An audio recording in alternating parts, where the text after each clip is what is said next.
And I think youths nowadays, at least from my perspective, working with youths, is that they live in a world, and it's not because of them, it's the circumstance that they're in, that they are living in so much comfort that they are not in a position that they need to be in a I know where you're coming from. I think every generation is a bit different. So for certain things that maybe for our generation were discomfort, now we're seeing them a bit in excess. So for example, opportunities to travel, to work abroad, to study abroad, to go abroad on Erasmus programs, whatever. For us, they were limited, and every opportunity you get, you jump on it. Now, these opportunities are in abundance for people who are involved and know where to look.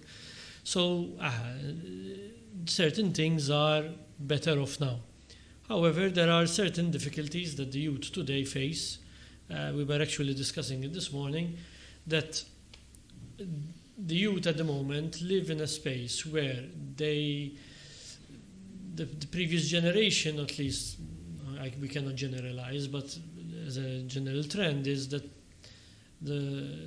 we're living in the best time of our lives, in terms of commodities, in terms of luxury, in terms of everything.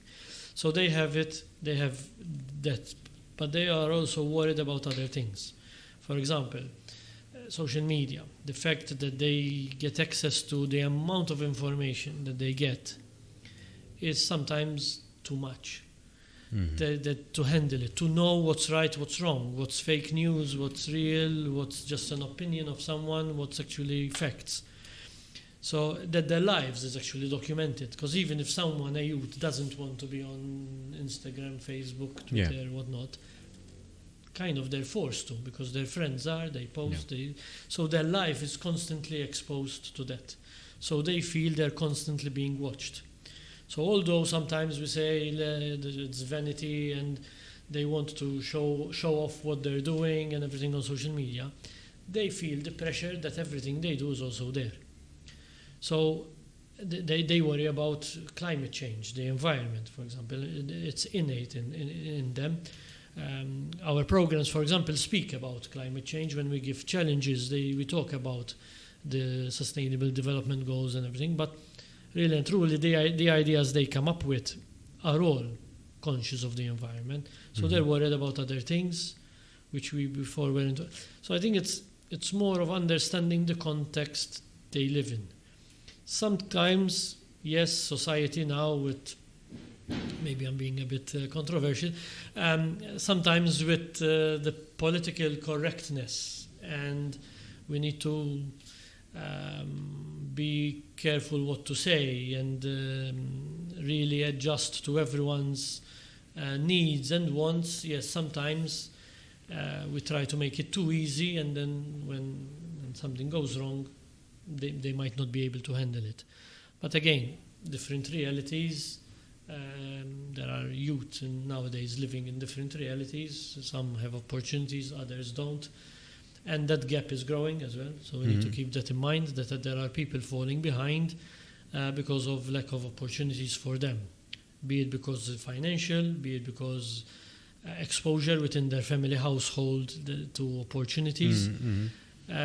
So that gap is also growing. So we need to keep in mind what in our terms, that's the organization, are the underserved, which we can't generalize and say, these youth, they have a lot of opportunities, because there's a whole cohort of people that don't have opportunities.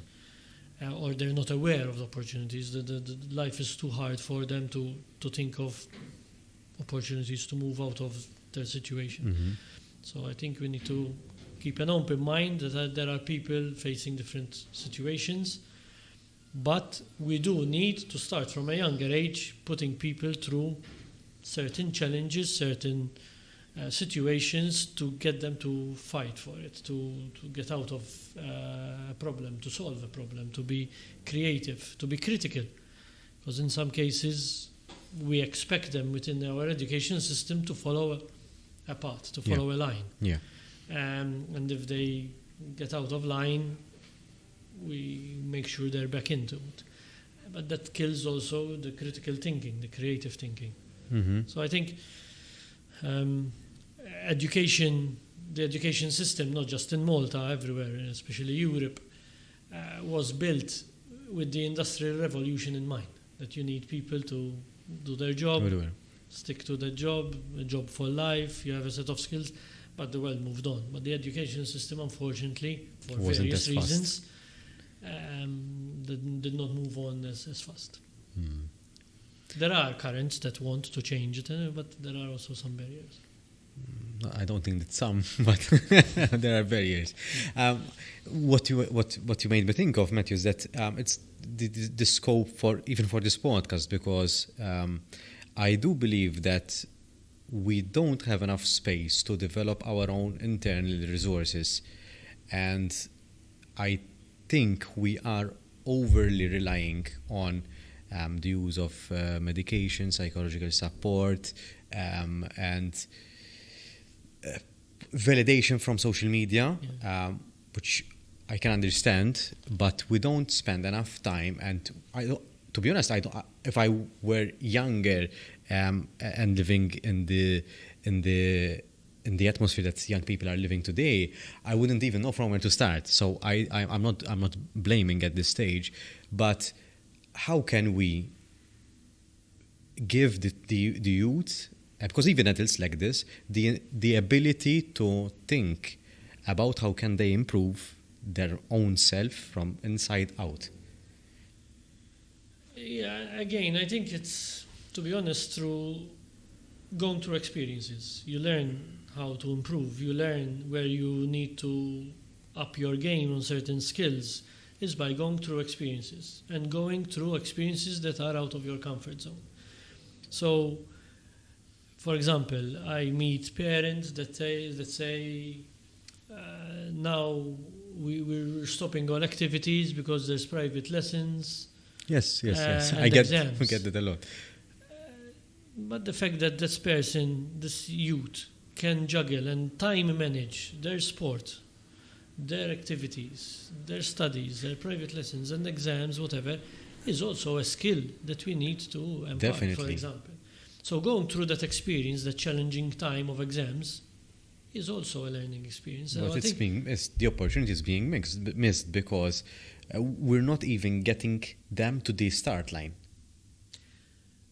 Sometimes we feel we need to make it easy for people, and unfortunately, making it, as I said before, making it easy doesn't mean you're doing it a service. But it's a fine line, because it's very easy to say deal with it and everything, deal with it and kind of grow up and everything, but it's not the right attitude either. So I think by slowly getting them to go through experiences as a team, working together, discussing, even that, for example, the ability to discuss and to have a debate, that me and you know that we can disagree and still work together and still move on. But if we no discussion, for example, I mean, yes. I don't know, let's say politics, let's say no, don't discuss politics, because you'll get into an argument. But it's good to argue, to discuss, to understand each other's opinions. Work as a team. There are people who tell you, I don't like working in group assignments, for example, or going into things in a group, because what if that person doesn't work? What if I end up doing all the work? What if I disagree? But that's exactly what you need to see how conflict management works, how to delegate work. So I think, again, going through experiences. I mean, I've been,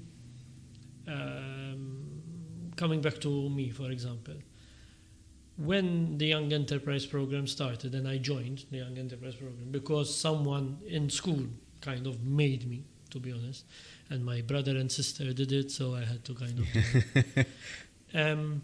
For the first weekend, at the time there was a weekend, live-in weekend. You go in a weekend to kick it off. I didn't go because sharing a room. What if they make me talk? What if they make me work with others? No, I joined, but I'll stay on the sideline. By the end of it, I grew up. I felt like I matured a lot. Nowadays, I speak in public, I give lectures, I lead teams. Did that experience give me all this? No, but it was a start, I'm sure. From being someone who's 16-year-old scared to go to a weekend with his friends, I end up now traveling alone, going to international conferences to speak. And how did I get there? Through You start constantly small. So no public speaking. I know I don't speak in public.